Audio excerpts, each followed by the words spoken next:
नमस्ते दोस्तों, मैं संदीप क्लासेस भोपाल से।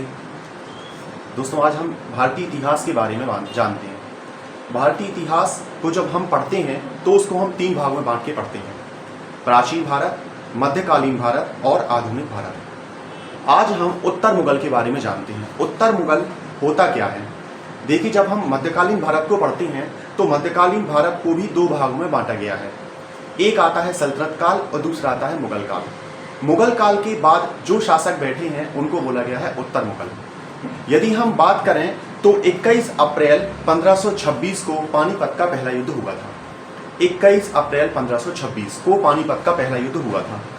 21 अप्रैल 1526 के बाद जो पानीपत का पहला युद्ध हुआ था, वहीं से मुगल साम्राज्य की शुरुआत होती है। तो हम पहले मुगल साम्राज्य में कौन कौन शासक बैठे और उनका कालक्रम क्या रहा, वो आपके सामने ये लिखा हुआ है।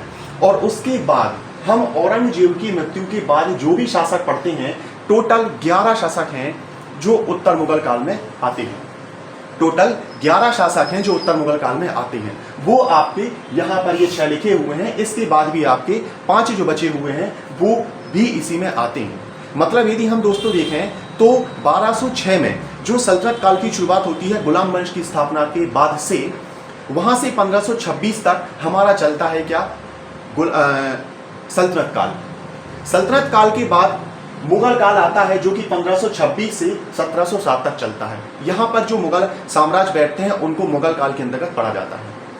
1707 में जैसे ही औरंगजेब की मृत्यु होती है, 1707 से लेकर के 1857 की क्रांति तक जो भी शासक बैठते हैं उनको बोला गया है उत्तर मुगल काल के शासक। हालांकि अधिकतर छात्र जो हैं वो मुगल काल के राजाओं के बारे में तो जानते हैं, लेकिन उत्तर मुगल काल में जो 11 राजा बैठते हैं, फर्रुखशियर हो गया, मोहम्मद शाह रंगीला हो गया, शाह आलम द्वितीय हो गए, बहादुर शाह जफर हो गए, इनके बारे में अधिक जानकारी उनके पास नहीं होती है। तो आज अपन मुख्य रूप से उत्तर मुगल काल के शासकों के बारे में जानेंगे। लेकिन उसके पहले हम ये देखते हैं, आप कालक्रम देखिए इतिहास में सबसे महत्वपूर्ण जो चीज होती है वो होती है कालक्रम, सीक्वेंस।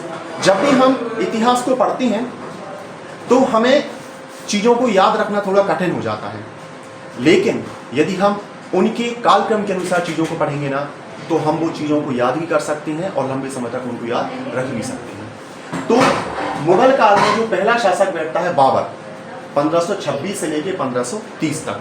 ये वो काल था जब बाबर ने पूरी तरीके से 4 युद्ध लड़े और बाबर का काल सिर्फ 1526 से 1530 तक रहा। चूंकि हम बात करना चाह रहे हैं उत्तर मुगल का, तो हम आपको सिर्फ 1526 से लेके 1707 तक के जो मुगल काल में राजा बैठे हुए थे उनका कालक्रम ये रहा।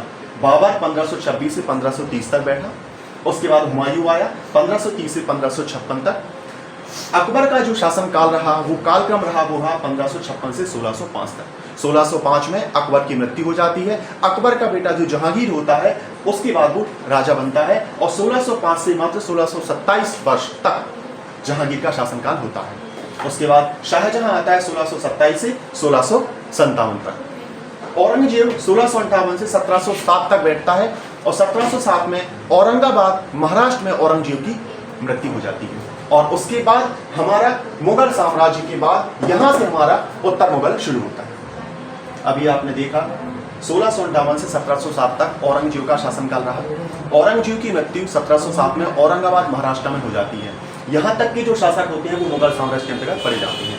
इसके बाद उत्तर मुगल काल शुरू होता है बहादुर शाह जफर से 1857 की क्रांति तक। इसके लिए आप देखिए पार्ट 2।